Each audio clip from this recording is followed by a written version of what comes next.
Ngatho cia mwanya muno ni undu wa gucoka na ndirehoka no urathie na mbere wega ni ruo mundu gutigwo kana gutigana na muthuri wake na muthuri ucio akoya muhiki ungi uria hindi ciothe achuzaga violence. Ti miario yakwa no ni miario yarekereirio ni aria mamukira video iria marecireria Karen Nyamu agucogothaga Eddie Nderitu. Nayo Karen Nyamu has posted this video on her social media aria korwo ikia caption ino iria ando maratahura ati ni Eddie akunyugutagira Karen akwandikite, and I quote her words, "Me turning your man into my cameraman because you're so mature, huwezi mfanyisha hizi ujinga." Ando magishokia meshiria na thutha after Karen Nyamu gukorwo agikia caption iyo to one interview Samido ekire na Betty Kiaro agitariria uria mutumia wake akiri serious na dedete idero. Ni very serious person.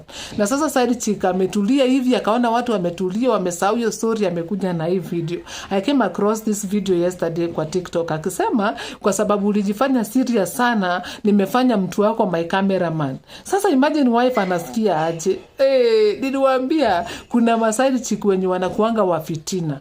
Kuna wale wapole, kuna wale wanataka ufeel ni kama they don't exist, lakini these ones wanataka the world ijue na exist, alafu wakati wanaona ni kama unapata peace wanataka wakuje wakupige 10-0. Just imagine.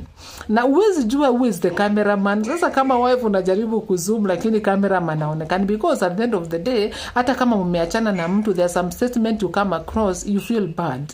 Na ugo niguo ndeto ihana streets ici cia social media. Do you think Karen Nyamu agwikaga kiundu kiu intentionally kana she was just doing her own thing? Tukorwo tukiaraniria down the comment section. Make sure ni turn on your notification or subscribe niguo hingo ciothe ukamukira video citu tucemanie in our next one.